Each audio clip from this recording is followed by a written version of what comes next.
Доброго времени суток. Решил записать чуть-чуть интро.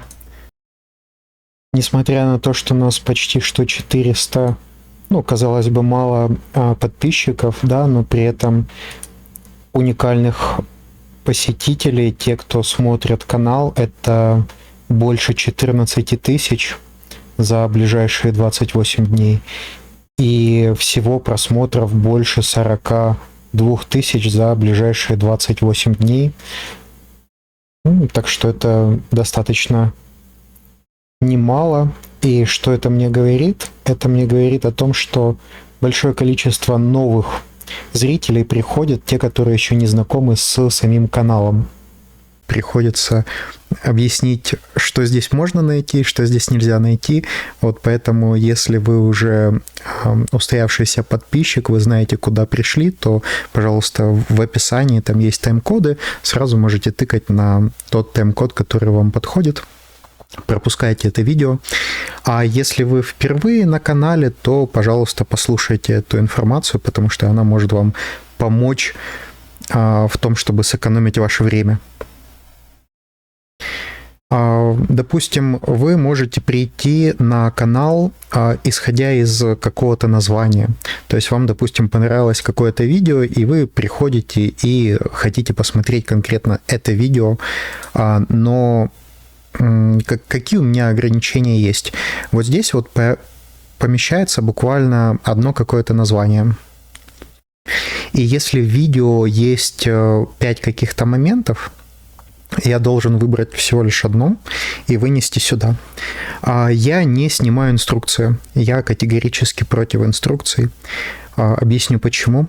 Потому что когда вы скачали какую-то инструкцию, то там человек, который разбирается в том, что он делает, в среде, которая не такая же, как у вас, показывает, как он добивается результата, но у него знания тоже не всегда такие же, как у вас. Поэтому для вас это часто может быть неприменимо. На чем я концентрируюсь? Я концентрируюсь на то, чтобы люди, которые хотят создавать свои IT-продукты, они нарабатывали свои навыки. И благодаря вот тому, что я показываю, это как раз преодоление сложностей, это моя жизнь, это вот будни веб-код-блогера США. Я создаю IT-продукт и даю подсматривать за моей жизнью. То есть вот это то, о чем канал. Это не инструкция, что вот вы пришли и все видео будет вот конкретно об этом. Нет, я стараюсь вот помочь таким же людям, как я, вклиниться в разработку. У меня коммерческий опыт первый был, наверное, в 2018 году, когда я первые деньги заработал, и мне заплатили за фуллстак разработку. То есть я еще помню, как это писать все руками. Да, но сейчас вот я наблюдаю научно-техническую революцию, и я работал в том числе как проект-менеджер и как автоматизатор-тестировщик, и я управлял небольшими командами разработчиков, дизайнеров, тимлида. И я сейчас наблюдаю, что с этими инструментами за час я делаю то, что команда из 4 людей делала за неделю. Даже когда мы им покупали курсор с встроенным ИИшкой, то вот достаточно все долго было, пока не появились вот такие вот технологии, как Command Line интерфейс, когда непосредственно искусственный интеллект имеет доступ к файловой системе. То есть вот это был просто прорыв, которому я не могу никак нарадоваться. Да, и вот вы, зрители, можете просто посмотреть видео моего канала, допустим, с самого начала там глянуть, как настроить окружение и как создавать ваш продукт, то это может вам помочь самостоятельно создавать продукты. Какие у нас есть плейлисты? Я создавал сайт, То есть вы можете, ну, все. То есть многие там говорят, за 20 минут создал сайт, и все работает. Я не знаю, я, по-моему, домен, наверное, 20 минут выбирал, какое имя выбрать, потом к какому хостингу это все подключить, потом маршрутизация, потом настраивание имейла, чтобы все срабатывало, потом, чтобы автоматически заливаете код на GitHub, и чтобы он подтягивался на сайт. Но я не знаю. Ну, то есть у меня это выходит где-то как минимум 30 часов. Но учитывая то, что за 30 часов вы действительно создадите ваш веб-сайт, и все шаги показаны с ошибками, с преодолением, с тем, как я ищу, нахожу и решаю проблемы, это помогает вам получить вашу IT-насмотренность, чтобы у вас все получилось. Вот, допустим, создание сайта с нуля, 27 видео. А потом, ну, то есть создается вначале какой-то сайт, потом он улучшается, потом подключение туда платежной системы, потом мультисайт засеошенный, установка, настройка окружения, да. То есть здесь по плейлистам можете побродить и посмотреть. Что я могу сказать, что сейчас вот мы продолжаем мобильную разработку, и если вы вклинитесь сразу там в какие-то 30 какая-то серия, вам будет непонятно, почему там Диего ненавидит Рауля, да, поэтому если вы впервые вот увидели это видео, понравилось вам название, вам лучше все-таки перейти по ссылке и посмотреть всю мобильную разработку сначала. Вот, тогда у вас все будет полный контекст, что происходит и почему то, что происходит сейчас, это интересно и классно. Также я провожу хакатон. Ну вот да, я работаю только в том окружении, которое я показал, как настраивать. То есть вот все, что я работаю, все, что непонятно, вы просто заходите вот сюда, вот настройка окружения, и все показано по полочкам, как все настроить. Так что полная прозрачность. Так, насчет хакатона, если хотите получить опыт быстрой разработки, если вы желаете получить, может быть, грамоты участника или победителя, то вот так вот это приблизительно все выглядит. Вот такая страница участников формируется, судьи и вот такие вот дипломы.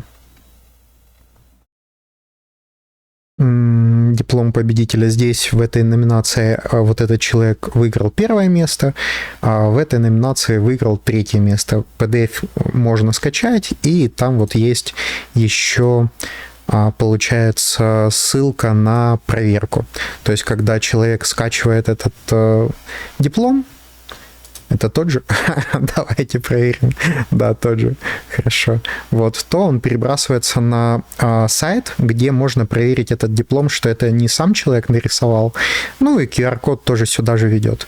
Вот, так что если вам, может быть, нужен или полезен будет диплом хакера, может быть, вы выходите в инвестиции какие-то, может быть, вы личный бренд качаете или там бренд вашей компании, то вам есть смысл поучаствовать, победить. Вы просто на регистрацию заходите сюда и добавляйтесь, пожалуйста, в Discord.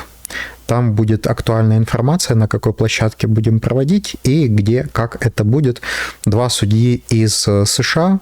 Так что я планирую еще одного судью добавить из Magic 7, из фангов, ну, то есть там Google, Meta, Facebook, из этой фаланги, так что я считаю, что судейство прикольное. Вот, так что добавляйтесь. Окей, вот такое вот интро, где вы, что вы, чего ожидать и чего не ожидать, чтобы, если вы впервые, вы знали, что по названию судить о содержании не надо, и что нужно смотреть именно сериал с первой серии и вот уже до конца. Окей, мы продолжаем мобильную разработку. Добро пожаловать. Доброго времени суток. Вот у нас статусом на сегодня, на 25 июня. Через 14 дней будет хакатон, так что, если интересно, то присоединяйтесь. Надо нажать вот эту вот кнопочку. Кстати, отображение у меня закэшировалось, и поэтому отображается неправильно.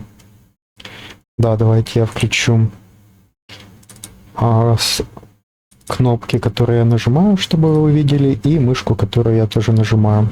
Ctrl-Shift-N — это в режиме инкогнито, и вот так вот красивенько переливаются. Мне нравится, как переливается. Вот. Ну, тут достаточно просто нажать логин и потом присоединиться в Discord, и вы будете в курсе, что происходит. Вот, а у меня еще старая версия, где этот баг есть. А в основном, кому может быть интересно дипломы, грамоты, почет, почитание, признание. Вот, денежный приз совсем небольшой, поэтому ради денег, я думаю, нет смысла участвовать. Хорошо. А что у нас по разработке? Давайте зайдем в наш CD. Что он там работает? Нет? Да. CD меня. Клауда. Да, доверять этой папке. Высокие усилия. Да, подходит. Opus 4.8. 1 миллион контекст. Да. Все подходит. LSMD.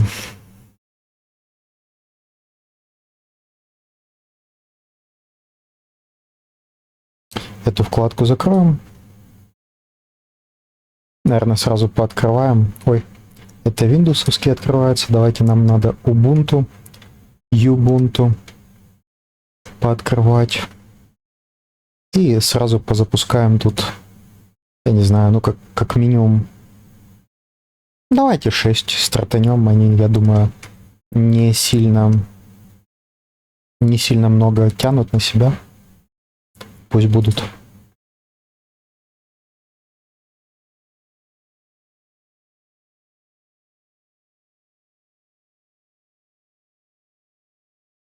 Пусть будет 5. Мне как-то 6 всегда тяжеловато. Они начинают там драку за публикацию в гите. А у меня длинная проверка, которая весит сама по себе. Которая весит сама по себе минут 7, наверное. Проверки всякие проходят.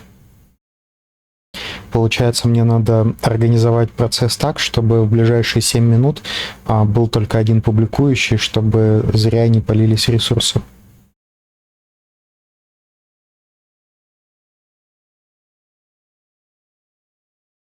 Что-то он мне не то показывает.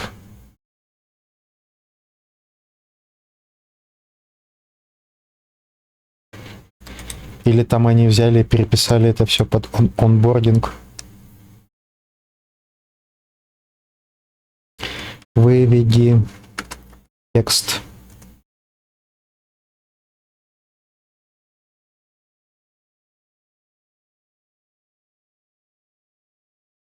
Творят, что хотят вообще. Я им задачу такую, по-моему, не ставил. Они сами переименовали там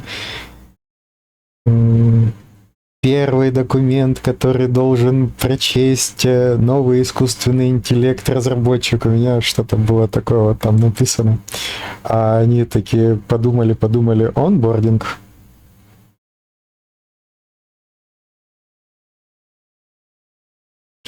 Да, я думаю, это правильный документ.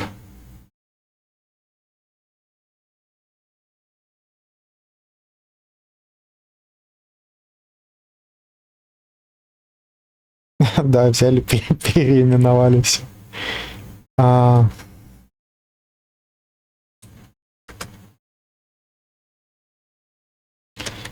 Прочти его, и каждый из документов, на которые ссылается раздел 1,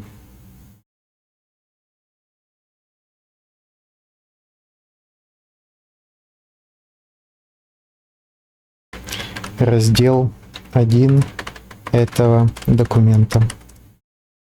Ну и каждому так скажем, чтобы они уже были готовы работать. Здесь выделение Ctrl-Shift-S, Ctrl-C просто останавливает работу терминала. Я на этом попадался. Хочется скопировать, взял, остановил работу агента. Вот Ctrl-Shift-C. Вставлять также Ctrl-V. Так, что...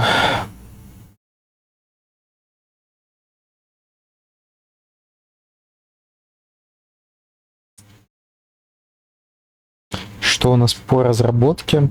У меня система опять крашнулась. Очень нестабильно работает ноут. Отваливается просто GPU. На гарантии, ну, не знаю, веду там переговоры, они как-то медленно работают. Но вроде бы отвечают. Так, что мне хочется еще сделать? Update is up. И как там при входе в приложение проверяется, есть ли обновление в Store. И если есть, предлагать скачать последнюю версию. Мне надоело искать какие-то там, знаете, сложные ссылки. Ну, то есть я вам сейчас затранслирую экран. Получается, мне необходимо заходить в какую-то ссылку. Там этот браузер должен быть залогинен именно в нужный email, чтобы он был именно только первым. После этого я могу зайти сюда и нажать там update. А так накатится следующая версия того, что я накодил. Я видел, что многие приложения говорят, сообщают владельцев о том, что прилетело обновление. Давайте мы будем среди их числа.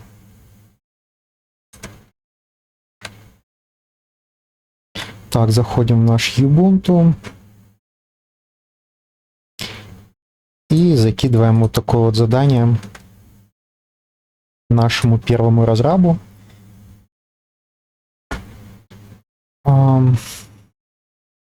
Апдейт, наверное. Ну да. Пусть он пока думает, а мы проверим остальное. ABB versions name. Пусть меняется. По-моему, это уже реализовано. Давайте глянем. Откроем мобильное приложение. И глянем, что у нас есть по факту. По факту у нас есть iwaskidnapped.com из приложения и APK-шка. APK-шка, скорее всего, более новая, более свежая. Я бы, наверное, хотел в первом экране видеть версию, которая здесь. Поэтому я думаю, что мы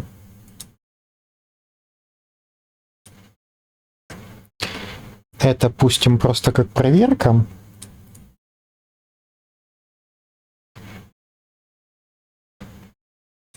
По-моему, это выполнено.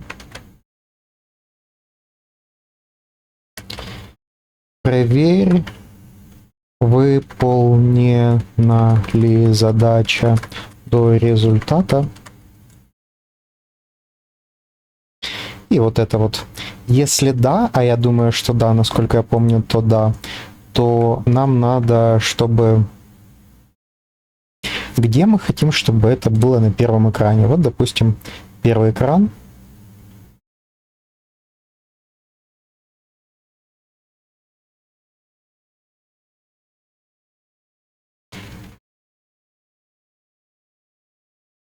Enter pin. Пусть будет слева вверху.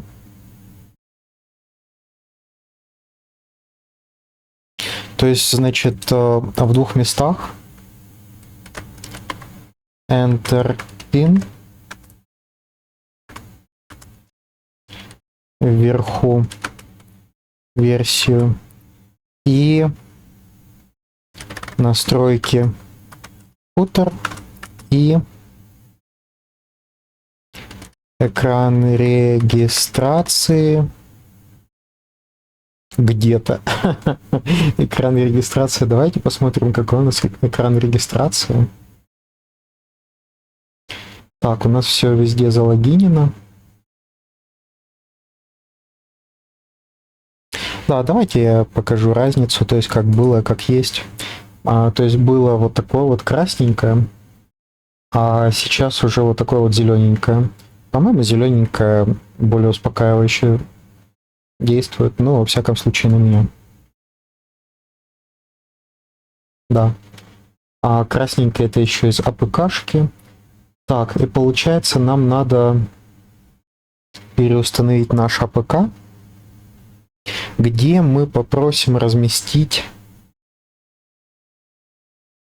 версию. Давайте по памяти. Значит, эти вверху, здесь какая-то переключалка языков, здесь переключалка тем, значит, тоже сверху слева.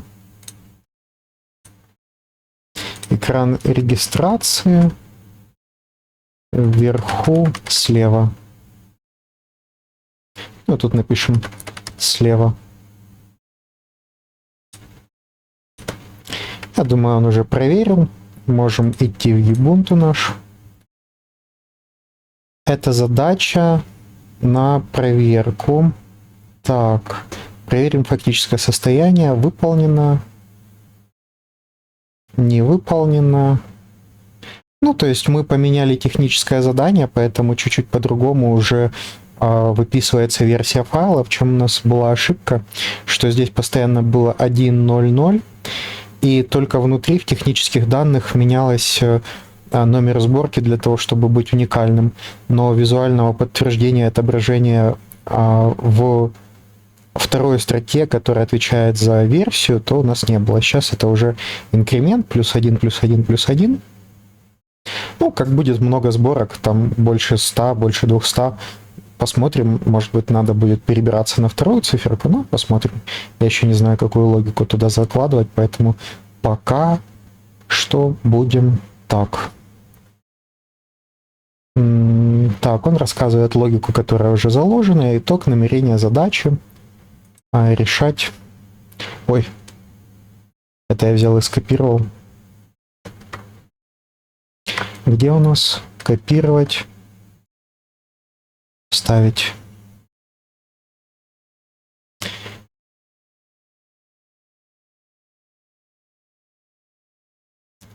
Я бы переименовал это, ну, точнее, я бы, наверное, вот это перенес как выполненное. Я сейчас начал уже переносить выполненное для того, чтобы...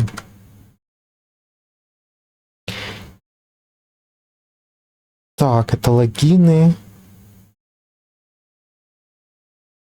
А здесь, наверное, мы разместим выполненное.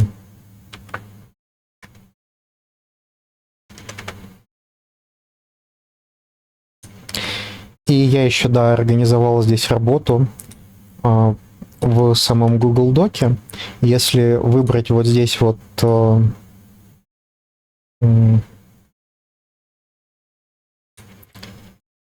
заглавие, наверное, это будет правильно переведено. Как там? Heading. Да, заглавие. То оно может появляться вот здесь вот слева. И здесь его можно менять. Уже сделано. И вот так вот удобно переключать. Ну и heading Google Docs.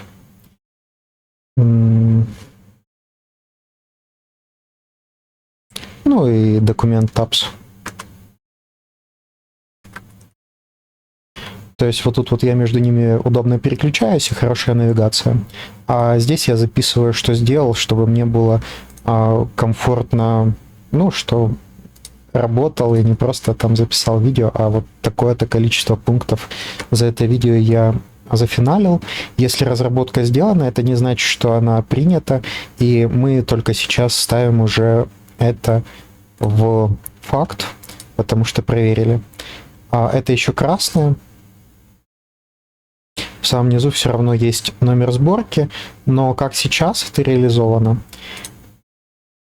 я думаю, по-другому. Давайте глянем. Мы идем в Settings, идем в Footer, и вот у нас более информативная, и мы видим, что версия уже не 1.0.0. Ну да, вот я хочу здесь ее видеть, чтобы сразу посмотреть версию сборки и не копаться, не тратить время. Settings. Тут 4-я версия, а там 5-я. Всего лишь плюс одна версия, но как там? Significant changes, да, существенные изменения уже.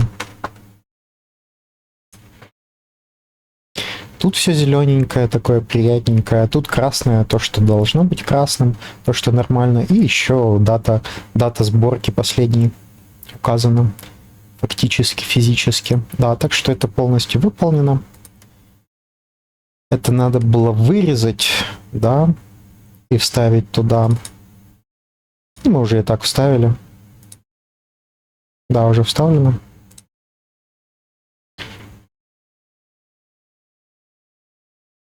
Так, а здесь надо, наверное, как-то это уменьшить в размерах, чтобы оно меньше занимало, но все равно, чтобы оно было здесь в табах. И я хочу уменьшить формат отступа, потому что оно занимает слишком много места.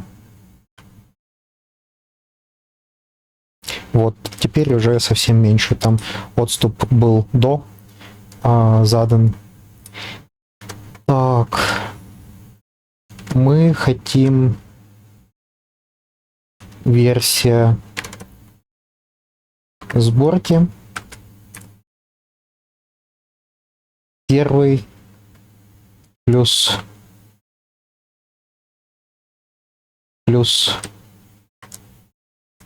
пин экраны.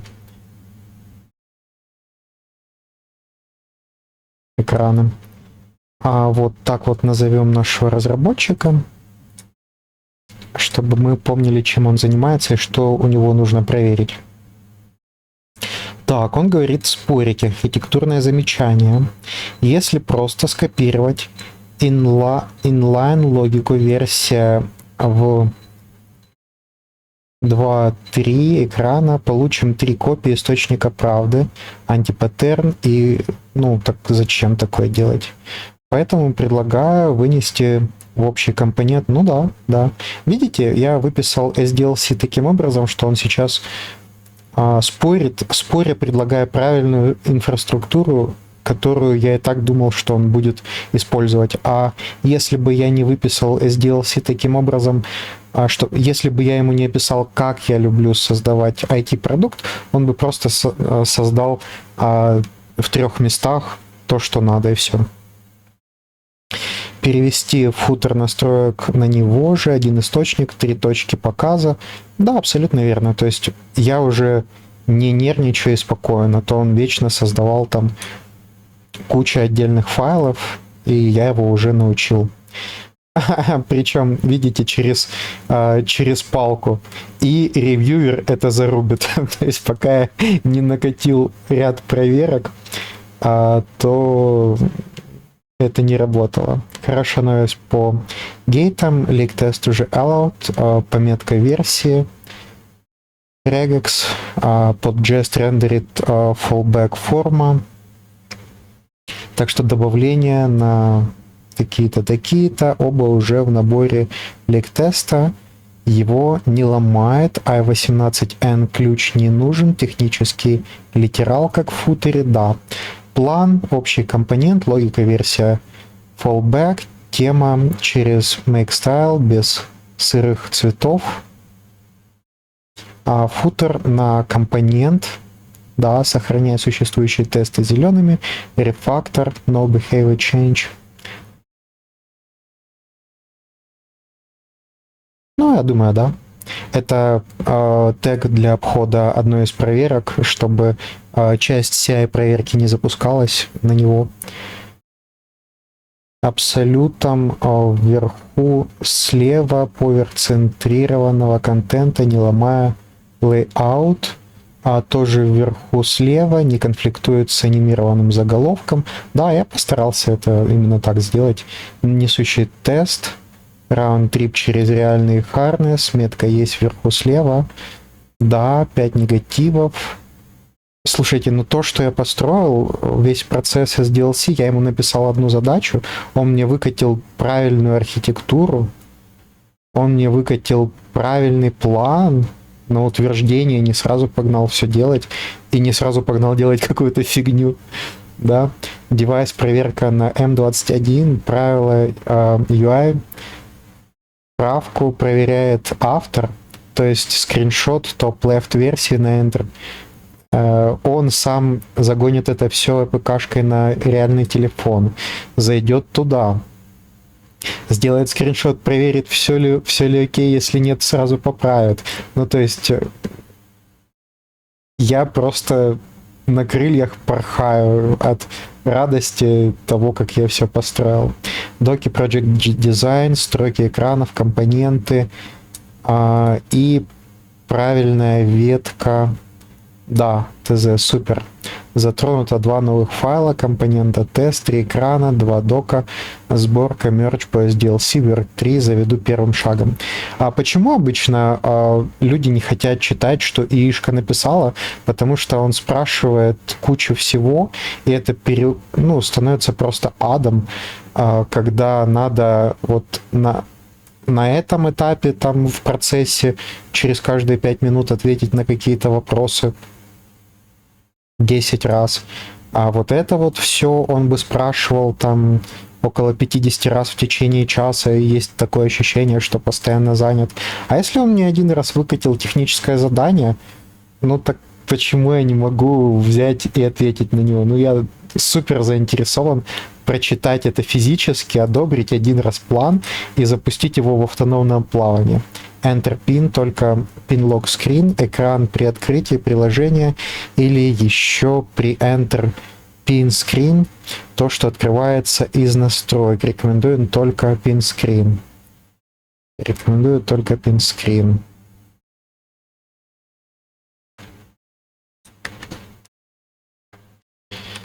План классный. Спасибо за все шаги, что ты выполнил, что выполняешь все по ТЗ и SDLC и по всем МД, которые ты прочитал. Спасибо. Выполняем.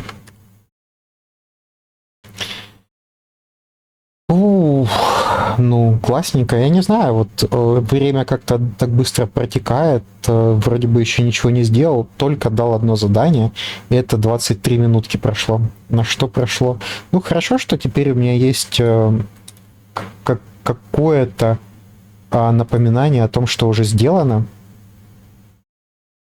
То есть я чуть-чуть поменял сам документ за сегодня, принял, работает ли версия, и дал новую задачу, чтобы она пошла выполняться.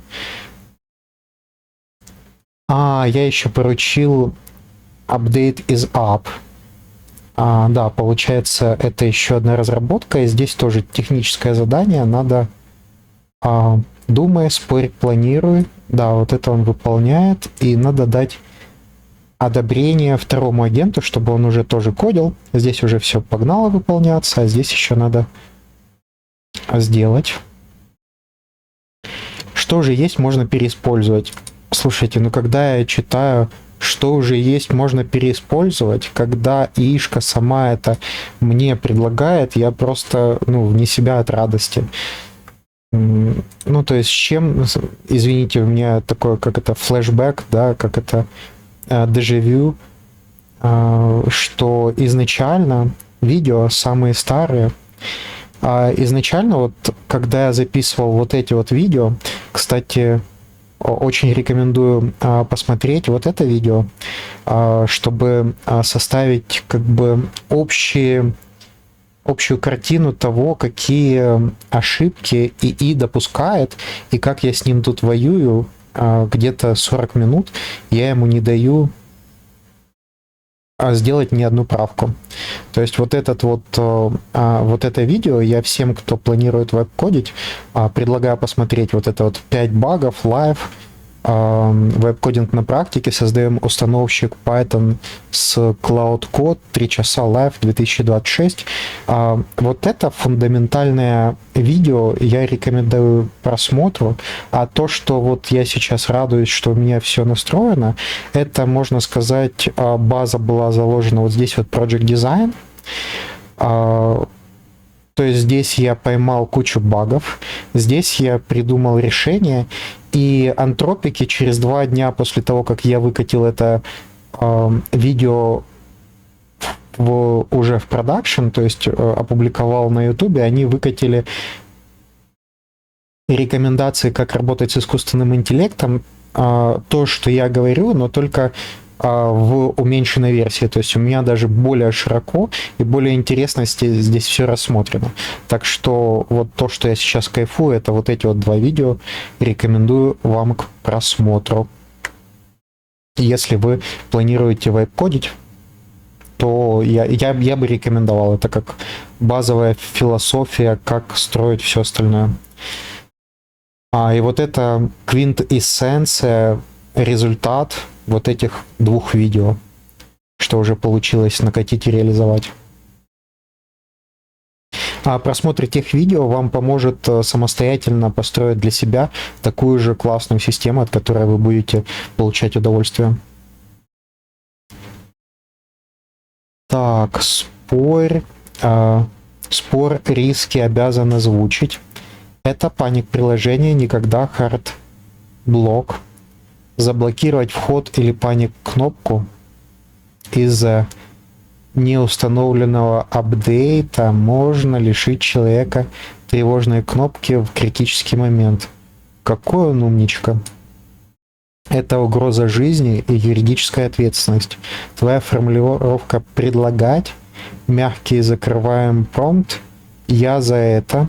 Даже минимальная поддерживаемая версия не должна блокировать сам паник флоу.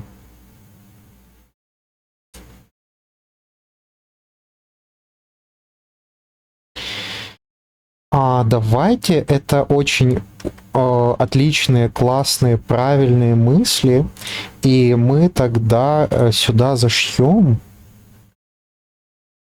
плюс кнопка паники на любой экран сразу после входа в приложение. Там, где просьба ввода пин-кода, тоже. Очень классные моменты он поднял.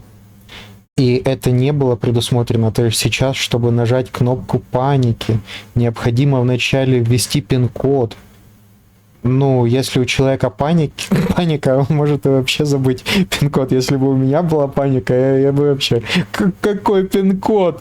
Мне кнопку надо нажать срочно.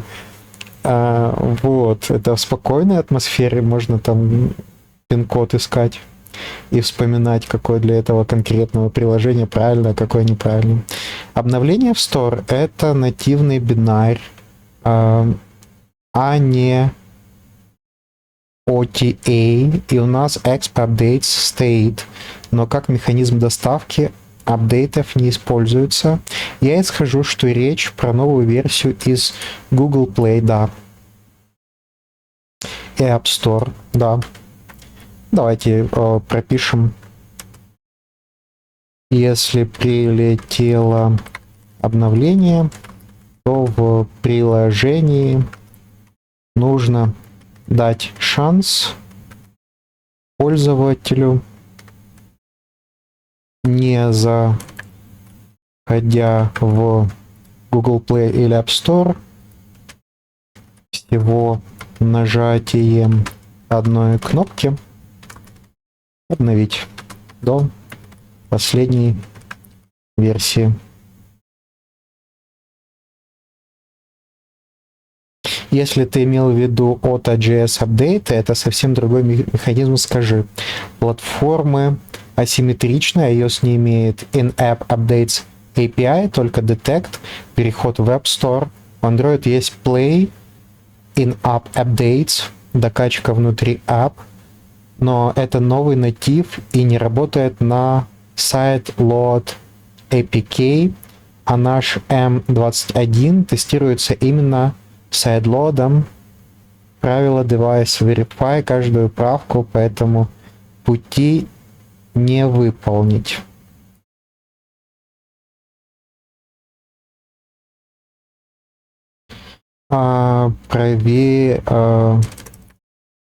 Меняй правила, если на АПК невозможно проверить, то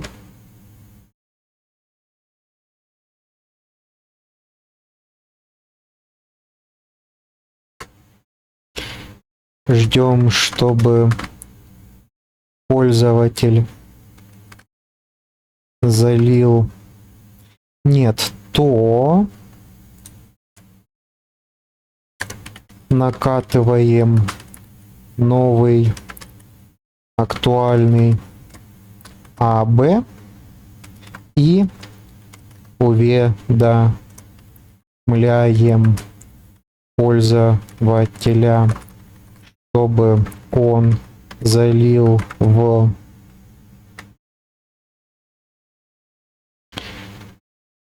Google Play App Store.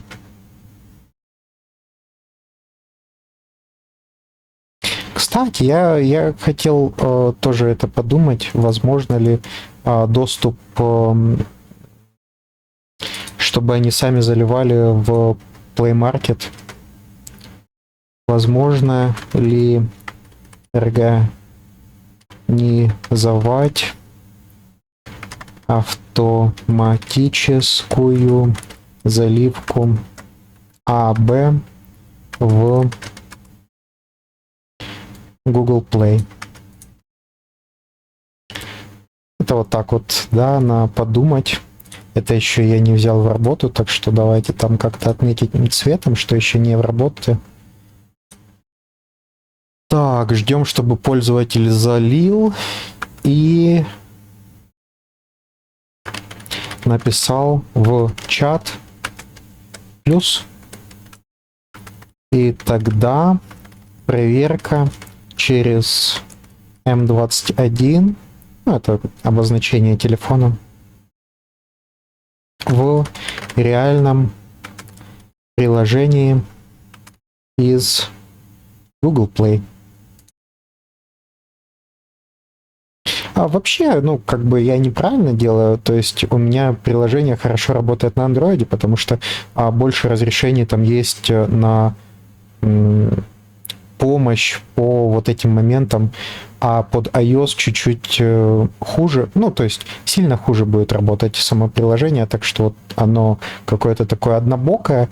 Ну, я изначально этого и не знал, и все равно хочу его сделать, поэтому будем делать как есть. Как App знает последнюю версию?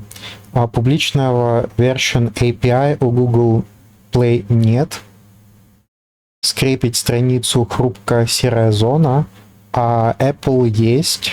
Самоуправляемый и тестируемый на M21 вариант. Спросите наш сервер.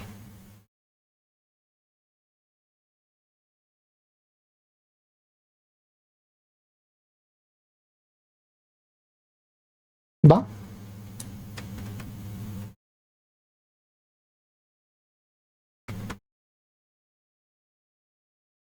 Что рекомендую? Подход. Серверный version gate как основной механизм. При входе после анлока на Home тихо.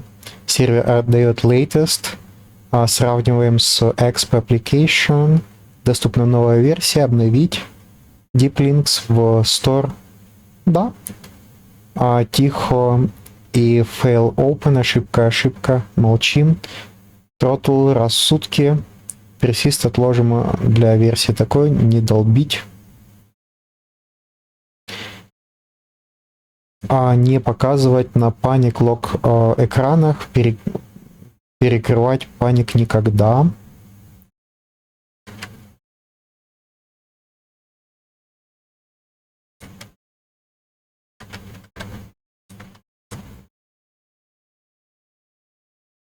Вот я дал некоторые ответы на твои вопросы. Во-первых, я очень благодарен тебе. Ты дал супер правильную, классную обратную связь. И стратегически, которая затрагивает более глубинные пласты, чем только эту задачу. И поэтому я техническое задание чуть-чуть поменял. Если остались какие-то дополнительные вопросы, ты их можешь задать. Если мы уже все согласовали, то можешь сразу делать. Если еще остались какие-то развилки, то можешь спросить. Единственное, я, наверное, что еще там не оставил, не надиктовал, то я здесь надиктую, что ты правильно сказал момент, когда должна происходить проверка обновления, что проверка обновления должна происходить, когда человек уже ввел пин-код, и если у него уже была кнопка нажать тревогу там же, где он вводит пин-код, то после того, как он уже ввел пин-код, показывать на главном экране, дэшборде, возможность обновить версию, это будет нормально. То есть, да, там есть кнопка тревоги тоже, но так как она уже раньше была показана пользователю, и он ее не нажал, значит, это не тот сценарий, в котором пользователю угрожает какая-то опасность. И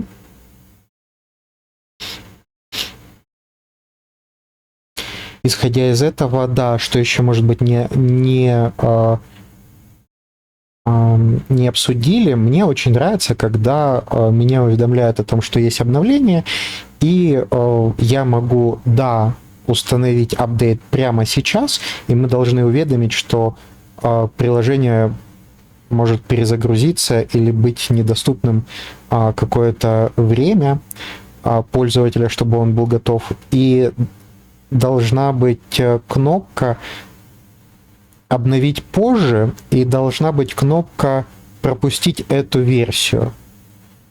Чтобы эту версию, если она еще только эта версия, то чтобы не предлагать конкретно эту же версию updates, действительно не долбить. То есть юзер, если сам вживую выбрал, что он не хочет устанавливать эту новую версию, то, это его право, пусть так и будет. Очень надеюсь, что оно додиктуется до конца и вставится сюда. Так, вроде бы так. Что у нас здесь? Он у нас кодит. Идеально, повторюсь, моя задача, чтобы они публиковали в разные 10 минут. То есть чтобы они в одни и те же 10 минут не пытались драться там за CI на GitHub Actions, потому что там проверка сама занимает, допустим, там 10 минут. Плюс еще там 3 минуты они сами должны довести все это до результата, до смердженного squash merge на GitHub. Поэтому пока 2 разработчика, это идеально, пока 3 разработчика, это идеально. А там же с меня списываются эти минуты, и они каждый раз, нервничают, переживают, что, не могут там свою... Я бы тоже нервничал. Я работал что-нибудь там час, да, у меня готовый результат. И я его не могу донести до общей кодовой базы, потому что кто-то постоянно меняет кодовую базу, и я должен постоянно стянуть базу, решить конфликты, посмотреть, нет ли каких-то новых блокеров, То есть я, получается, работаю не со стабильным кодом, а с постоянно меняющимся, и должен свои изменения постоянно приводить в соответствие с меняющимся кодом. Ну, конечно, это очень раздражает. Так что то, что это делает искусственный интеллект, и делает это быстро, мгновенно, это очень круто. То есть, когда решение конфликтов идет, это читать чужой код, чужую логику, она всегда чуть-чуть другая. Даже если там хорошие комментарии идут, и даже если у компании выписано то правило, как надо создавать код, все равно это было сложно до искусственного интеллекта. А сейчас, когда с искусственным интеллектом вначале автоматически пояснения можно было от него добиться, а сейчас он сам все делает. Ну, это просто... Я в восторге. Так, спасибо за развернутые ответы, особенно за «меняй правила». Это снимает главный блокер тестируемости. Тут появляются 2 фичи и пара жестких технических ограничений, которые я обязан назвать до старта. Быстро уточню код по кнопке паники, чтобы план был предметным, и ниже сведу все с минимумом развилок. Ну, круто. Это мне нравится. Так, пока он думает, пока этот кодит, давайте глянем, что у нас еще. Возможно ли организовать автоматическую заливку ААБ в Google Play? Ну, да, я вот хочу такое вот поручить третьему. Давайте назовем вопрос. И автозалив ААБ в G-Play.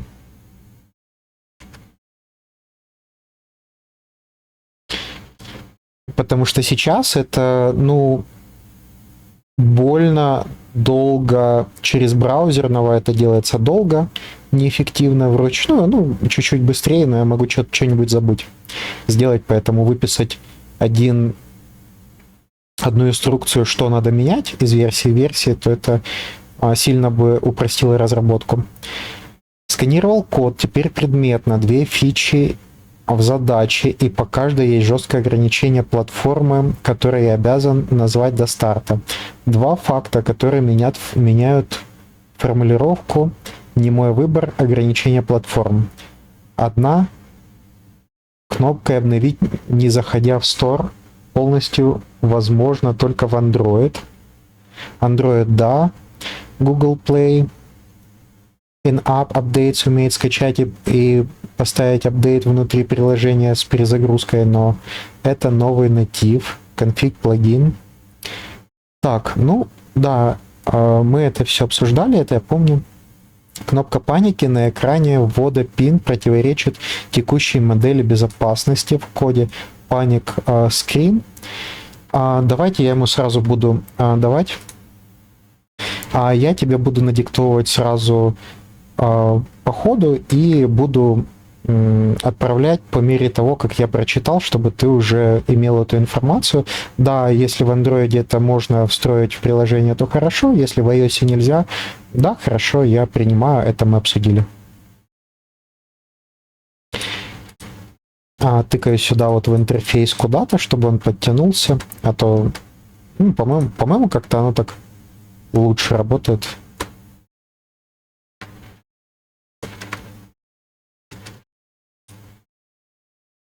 Вот, сейчас вырезал, вставил. Давайте по второму я буду читать. Кнопка паники.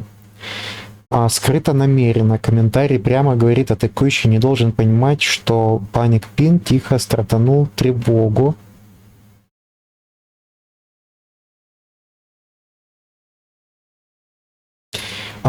Видимая красная кнопка на этом экране меняет Thread Mode. Похититель, который смотрит на экран, увидит ее и может помешать догадаться. Ну, это чуть-чуть смешно, конечно.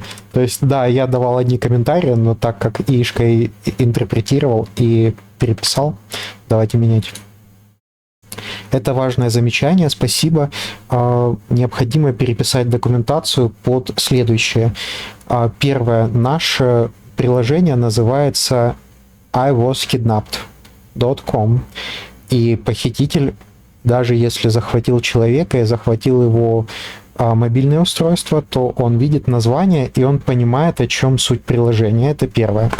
Я думаю, это мы должны зафиксировать, чтобы в будущем не ловить вот такие вот конфликты по самой логике и философии создания проекта. Второе. После того, как человек заходит в приложение, если он видит сразу пин-код, который надо ввести, ну, то есть поле для ввода пин-кода, и тревожную кнопку, допустим, он похититель, ну и что он может сделать? Он может нажать тревогу, мы сделаем его фотографию, мы передадим гео, где находится наш пользователь, чтобы повысить шансы на его спасение и его выживание.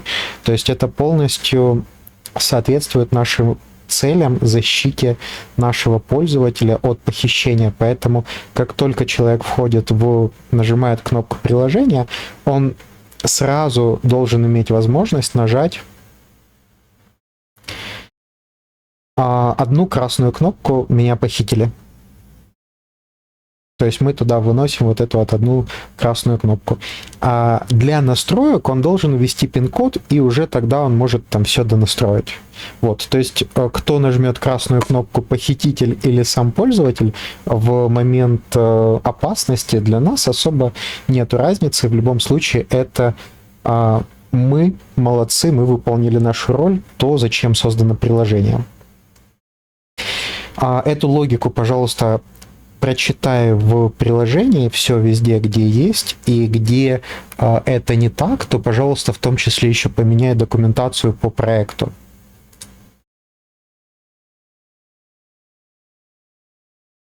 Очень важно выписывать документацию, потому что вы видите, это люди могут забить там какие-то сложные тома, и инструкции мы будем тыкать и будем делать, да, а ИИшка читает, поэтому приводить документацию в порядок — это очень важно.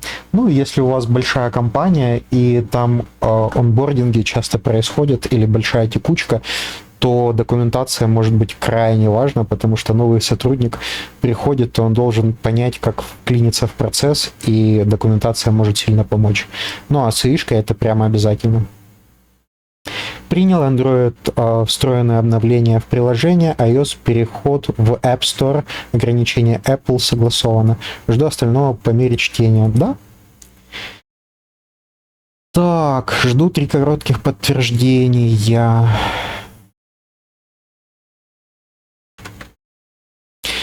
И если я на что-нибудь еще не ответил, ты мне, пожалуйста, скажи, на что я еще должен ответить. Я, может быть, просто просмотрел и не ответил. Ну, фактически я ему поменял полностью ТЗ, поэтому я не хочу читать остальные его выводы, потому что я уже поменял вводные. И если я поменял вводные, то нет смысла дальше читать, пусть он заново спросит, если есть новые какие-то вопросы. Это ключевое решение и отличная философская опора для всего проекта. Давай зафиксирую, как я тебя понял, и сразу сделаю то, что ты просил. Прочту, где в приложении и доках зашита текущая скрытная логика и где она расходится с новой. Редактировать пока не начинаю, собираю карту, читаю несущие места.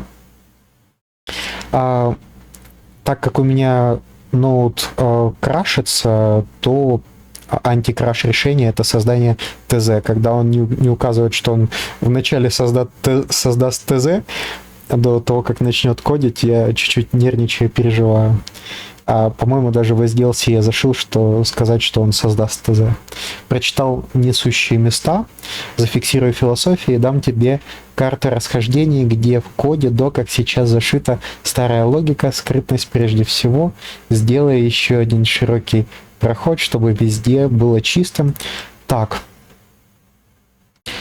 Свериться было полезно. Состояние делает ответ конкретным. Коротко, да, технически это стандартная решаемая задача, но прямо сейчас она упирается в жесткий пререквизит Google, который еще не выполнен. Разберу по полкам. Ура! Мы сможем АБ сразу заливать в Google Play.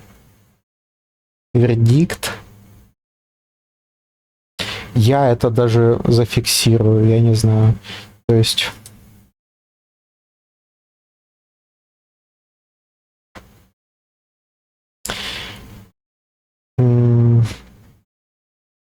Давайте, у нас уже сделано. Но уже сделано, я, наверное, еще сюда буду писать. Почему? And надо.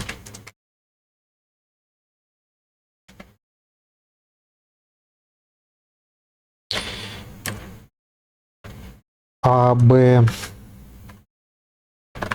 G Play автозалив возможен?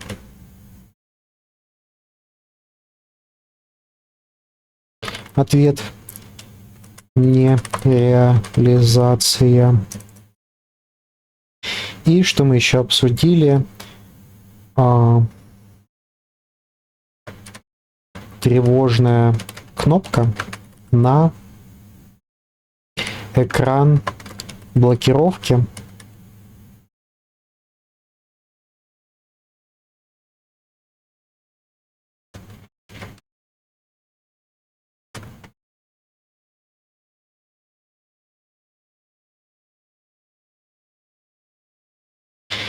И что мы там еще сказали, что... Ну да. Да. Тревожная кнопка на экран блокировки. Я думаю, да.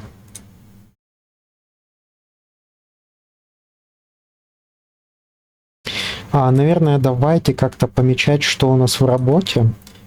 Пусть то, что в работе у нас будет желтеньким. Ну да, это вот такой вот у меня желтый цвет, потому что вот, да, он желтый.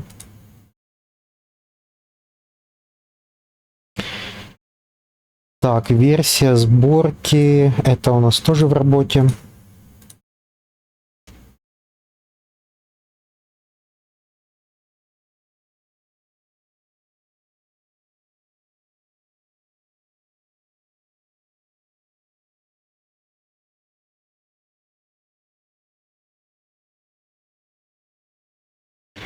Так, хорошо. Здесь он кодит, а здесь мы еще обсуждаем. Вот я хочу хотя бы его запустить в работу, чтобы он пошел выполнять. Прочитал все, отвечаю на твой прямой вопрос. Что еще за тобой? Но сначала коротко зафиксирую философию, карту расхождения. Ты просил, прочитай везде, и где не так, поменяй. Философия, как понял, подтверди. Имя I was kidnapped.com само раскрывает суть. Прятать тревогу не самоцель. Тревога должна быть доступна сразу, до разблокировки. Одна красная, меня похитили на экране ввода PIN и на всех экранах после входа.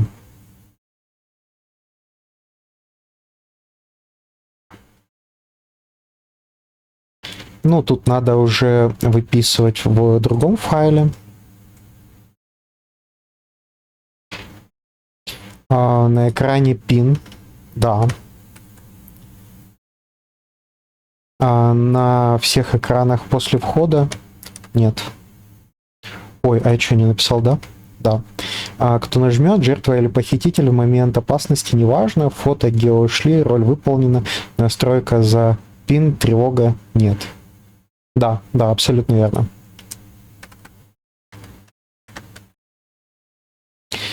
Нашел глубинный конфликт, ровно то, что ты просил ловить. В коде сейчас живут две противоположные линии. Скрытно защищает жертву, паник, пин, скрыт, тихая запись и прямые тексты юзера. Если похититель вдруг увидит системный запрос и поймет, что идет тревога, а ваше похищение будет раскрыто, это опасно для вас.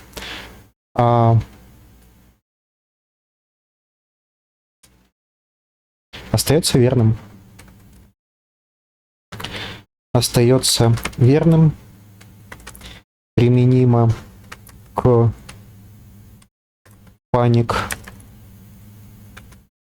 пин коду и автосрабатыванию паники.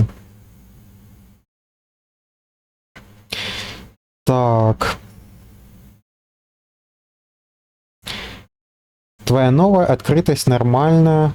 Имя и так все раскрывает. Похититель нажал хорошо.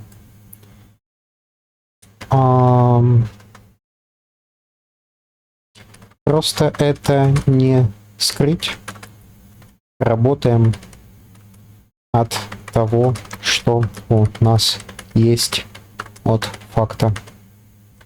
Это не противоречит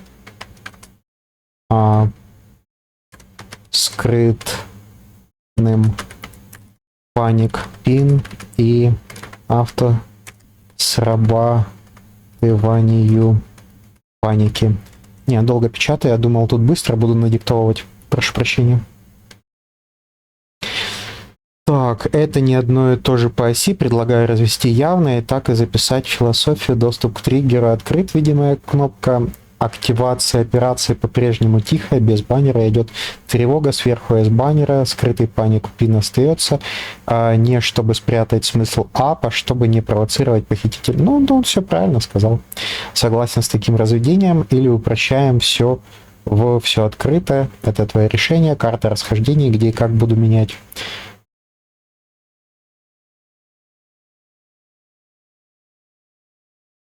Шапка атакующий не должен понять. Ну, давайте я ему вначале вот это отправлю. Спроси, на что не ответил.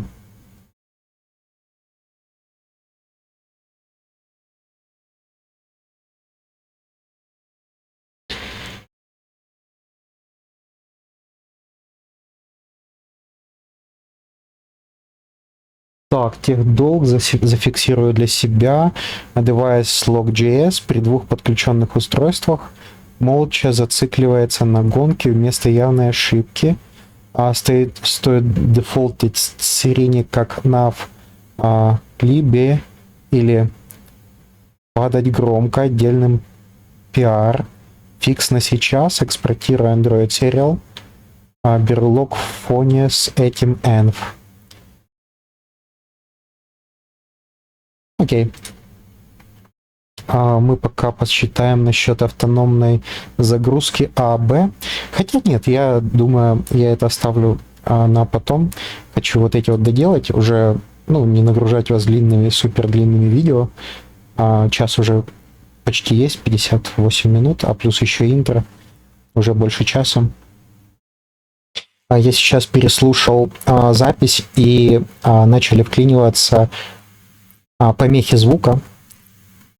И я прошу вас за это прощения. Извините, пожалуйста. Я думал вначале, что это кондиционер. Потом я подумал, что это электронаводки. Я игрался с этими показателями, но это все не то. Мне кажется, что причина в том, что компьютер сбоит и как-то не так расставляет приоритеты. И я постараюсь поиграться с приоритетами компьютера для того, чтобы дать максимальный приоритет для записи видео и аудио. Вроде бы это уже настроено, но я постараюсь еще больше это сделать. Как-то, может быть, не штатными средствами, а еще и дополнительно как-то что-то там в Windows настроить. Извините, пожалуйста, за ухудшившийся звук. Перед началом записи я записал тестовые видео со звуком, оттестировал. Звук был достаточно хороший, как вот в начале записи, а потом испортился. Так что на моей стороне я принял все меры предосторожности, и постобработка была тоже, чтобы убрать все эти шумы. Это уже то, что не убирается, осталось.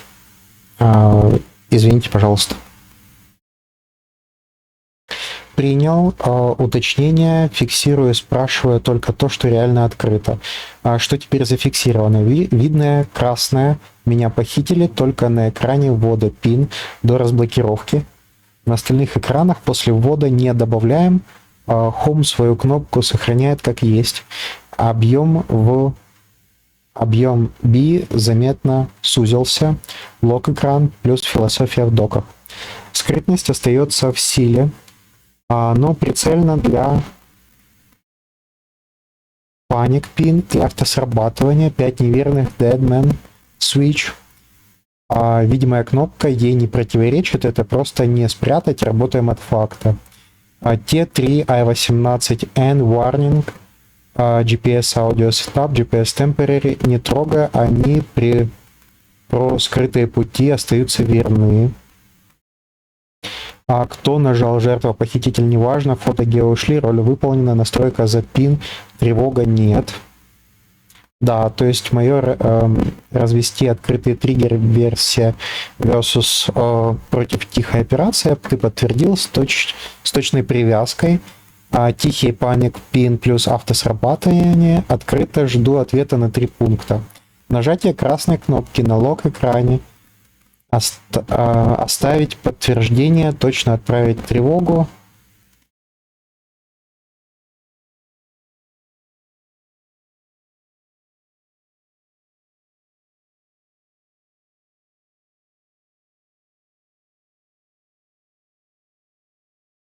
Я вообще против того, чтобы была кнопка, уведомляющая точно отправить тревогу или нет.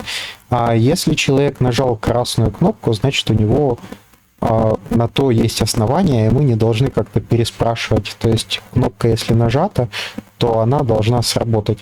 Это насчет желтой кнопки, там где там проверь меня, все ли у меня в порядке, там еще можно оставить уведомление о том, что точно ли вы хотите отправить, потому что это затриггерит. А красную кнопку всегда, где бы это ни было, надо отправлять сразу тревогу и уведомлять человека о том, что тревога успешно отправлена.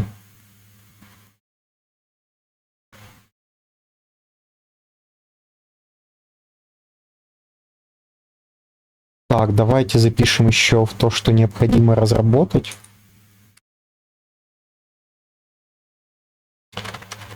Одноразовое уведомление. Давайте надиктовывать буду. Одноразовое уведомление пользователя о том, что он как должен снять тревогу, и для того, чтобы он убрал это окно, он должен вписать определенное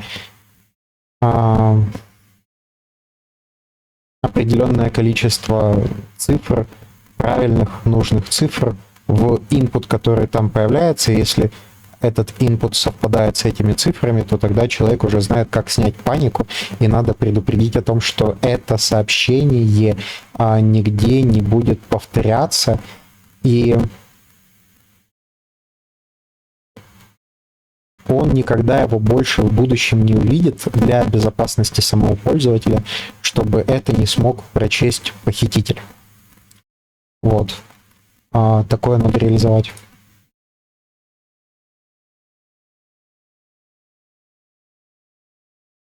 Это не тайная логика, это то, что необходимо сделать, и то, что видит каждый пользователь, когда загружает приложение, поэтому я записываю это на видео и показываю в том числе вам. Так, понял, согласен с логикой, зафиксировано, вопрос 4 закрыт. Осталось 2 пункта.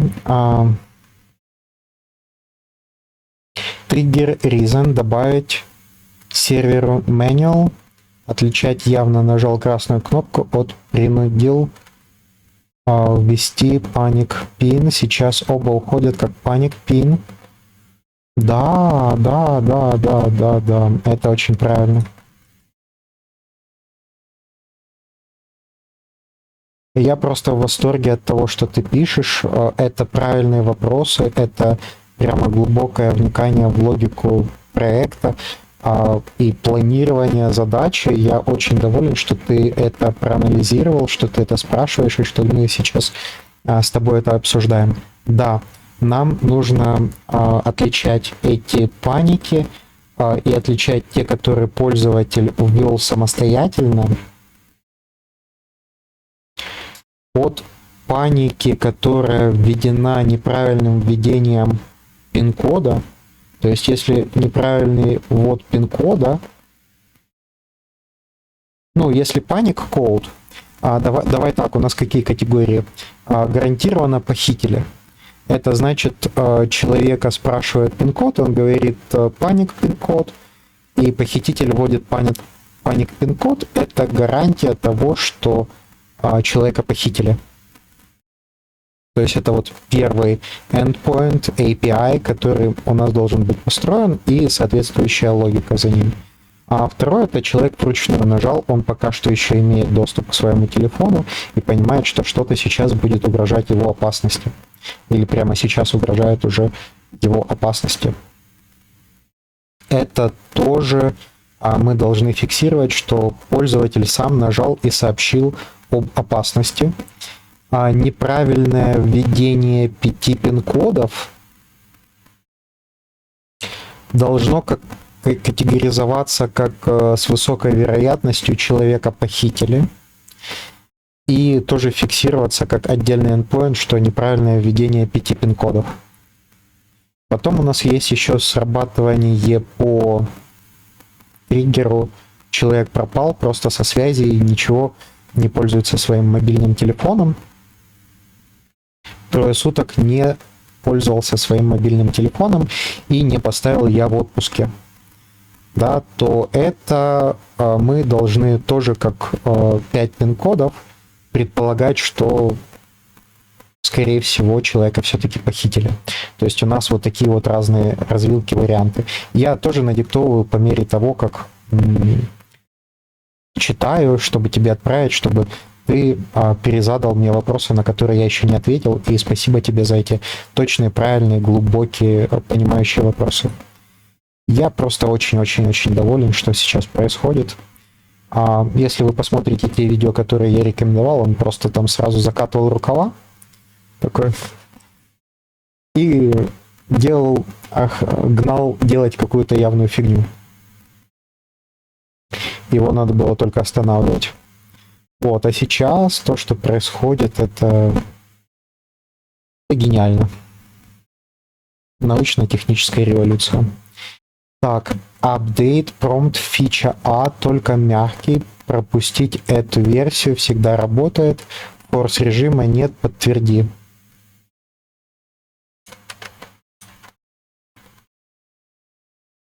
Да. Ответишь на 5-6, завожу work 3 под B и иду по циклу. Ну, посмотрим, как он будет.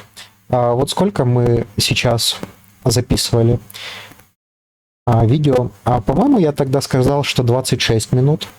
А сейчас 1:06 по записи я смотрю. Именно, ну, не по самому видео, а именно по записи. То есть 30, 40, 50, 60, 40 минут он уже в автономии работает. Это вопрос о том, есть ли смысл использовать Paperclip. Да, ну, я считаю, что нет. Нет смысла использовать Paperclip, потому что то, как вы вручную можете настроить, где тут у нас... Где тут у нас оркестратор? Так, вот, ZAI Minimax Paperclip оркестратор Hermes. И есть еще... Ну, по-моему, еще какой-то у нас...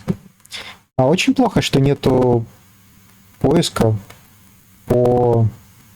Этот поиск, если нажать, он не сработает. То есть здесь поиск просто по видео, а поиска нету по плейлистам. Возможно ли полная агентность? Вот тут вот, да, мы обсуждаем наш Paperclip. Да, вот эти вот два плейлиста, возможно, или полная агентность, и ZTI, Minimax, Paperclip, оркестратор, Kermes. Ну, нет смысла в оркестраторе, потому что вчера я кодил, ну, это было не на видео, у меня было запущено 3 вот таких вот агента, и я уперся в API ограничения, то есть количество запросов, которые я могу послать на сервер. Я использовал всего лишь 3 агента, и так как я их настроил, меня отказывался обслуживать клауды, потому что я слишком часто у него что-то спрашиваю. Он постоянно работает. Это всего лишь 3 агента, и уже такой вот блок. То есть он говорит, это не то, что вы уперлись в лимиты, у вас лимиты еще есть, но это ограничение по количеству запросов через API. Это всего лишь при 3 запущенных агентах. Я вот настолько классно выписал систему автономной агентной работы. Вот, и вы сейчас вот видите, что это все выполняется. То есть агент прямо сейчас работает больше 40 минут полностью сам, и еще будет работать до результата дольше. Так, принял фича только мягкий промпт без форса, пропустил эту версию, всегда работает. Осталось 2, на них еще не ответил. Архитектура паники, 1 пост, паник старт, после триггер reason, 4 категории, а не 4 отдельных HTTP роута. Моя рекомендация dry, 1 импотентность, лимит очередь. Ок, так, или все же хочешь отдельный эндпоинты? Ты прав. Ты прав.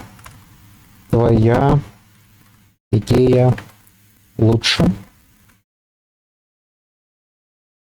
Дифференцированная серверная эскалация, тексты контактам по категории. Делаем в этой же задаче или сначала клиент, manual, кнопка, таксономия в доках, а серверную эскалацию следующей задачей.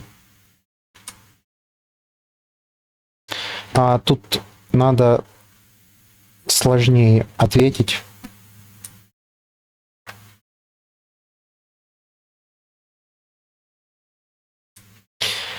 Спасибо, ты прав, я не прав. Делай так, как ты предложил. Это более правильная, грамотная, хорошая, универсальная архитектура.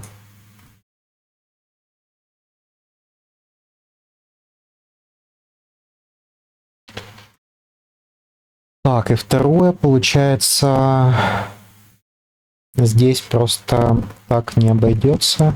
Надо надиктовать длинное.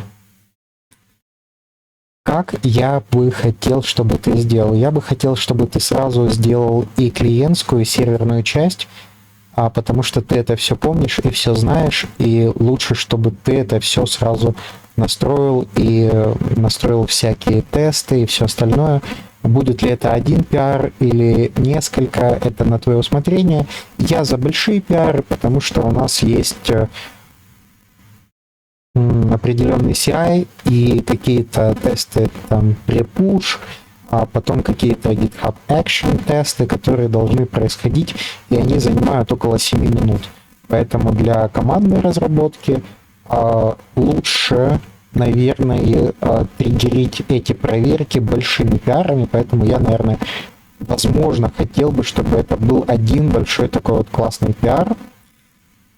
И вот я читаю дифференцированная серверная эскалация.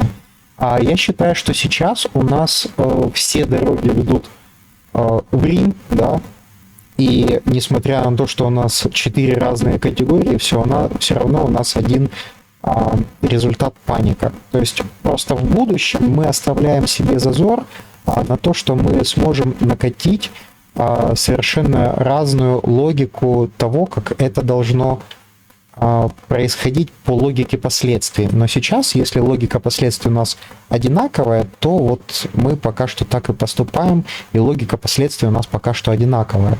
Поэтому именно то, что ты написал дифференцированная серверная эскалация, то я не до конца понимаю, что это такое. Если я тебе неправильно или не полностью ответил на твой вопрос, то перезадай, пожалуйста, так, чтобы я понял, и на какие вопросы еще я не ответил, или, может быть, возникли какие-то новые развилки по тому, как это все строить, и ты лучше там спросишь у меня сейчас.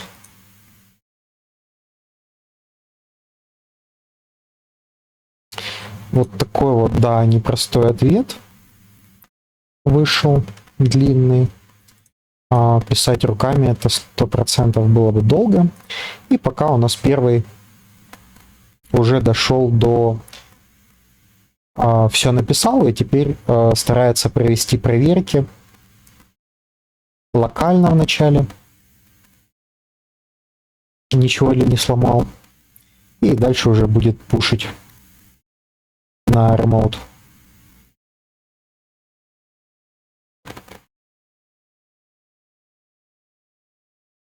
Это я пока оставил на потом. Пока что разберемся с тем, чтобы этого агента запустить в работу. И этого уже будет более чем достаточно. Можно будет сделать небольшую паузу.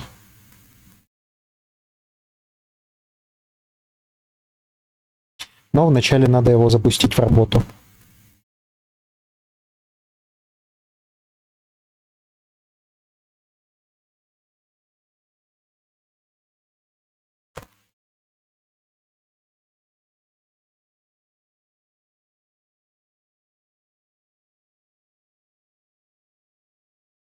Если Opus так классно кодит, то что там делает та модель, к которой доступ закрыт? Боюсь даже представить. А что у нас по лимитам вообще? Давайте посмотрим. Когда я вот так вот вручную занимаюсь кодированием, то, в принципе, я помещаюсь полностью в лимиты. 36 у нас сейчас идет суббота. Нет, пятница.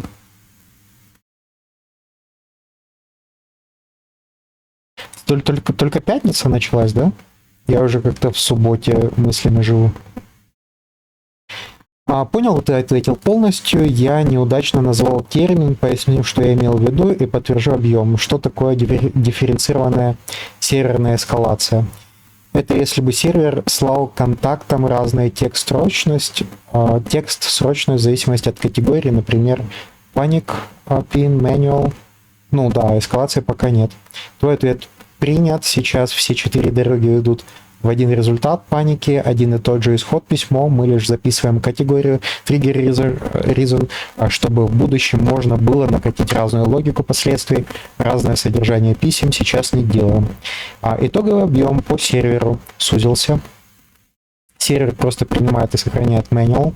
Валидация enum парсит в сессии без ветвления последствий, зазор на будущее. Оставляем в коде доках. Это маленькая серверная правка, API spec, плюс тест. План PR, одно возражение к один большой PR. Ты за большой PR, резон CI 7 минут, лучше гонять крупными блоками, согласен внутри фичи. B будет одним большим PR, клиент, manual, log, кнопка плюс мгновенный старт, красная кнопка, successfully overlay, i18n 31 плюс тесты. Ну, это вы просто, чтобы понимали, что одна правка, которую я здесь согласовал, запускает сразу вот такой вот пайплайн, трубопровод, SDLC процесс. Что он будет делать? То есть это уже совсем не маленькая правка. Сделать одну точечку в приложении. И сервер примет прием persist manual, API spec, тест, философия в доках, panic mode, project design, QA bug log, B5. Но update не сливая в этом же PR. У новый натив, play up, in-app updates, его нельзя device verify, пока ты не зальешь B и не напишешь плюс. Засунь я A в один PR с B, весь PR завис бы на Stargate, хотя B проверяется на сайт load сразу, поэтому B большой PR сейчас, А отдельный большой PR следом. Правильно, идеально. Я просто очень доволен. когда мы с ним согласовываем, что делать, он потом делает, и я радуюсь результату. Мелочь, которую решаю сам, не вопрос. Оффлайн нажатие красной кнопки, durable, очередь, pending panic, тревога отправлена, доставится при сети, при открытой, для открытой кнопки, анти brute force маска, паник пин неуместно. Зеленый свет, если ок, B1 большой, а отдельно. Да, ура, мы согласовали. Ну, казалось бы, что там думать трясти надо, да, как в анекдоте там. Вот, но на самом деле думать надо, человек нужен, человек важен.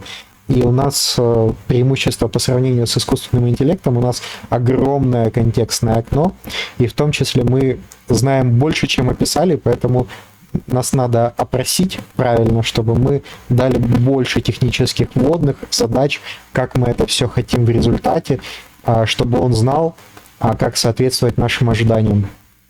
Я вас поздравляю, у меня хорошее настроение после вот таких двух задач, которые я пустил в разработку. Отличное настроение. Надеюсь, это через видео передается. Бывает уставший, бывает без настроения. Сегодня вот у меня как-то поднялось настроение после того, как эти задачи я запустил в работу. Еще что, возможно, будет автоматизировать автозалитие АБ в Google Play. Меня тоже обрадовало. Тот еще геморрой. Вот. Спасибо, что остаетесь. В последнее время начали подписываться прямо массово. Большое спасибо вам. Спасибо за лайки, спасибо за комментарии. Если что-то я не так сделал, вы подсказываете. Если вам нравится, вы пишите поддерживающие. Спасибо вам за это.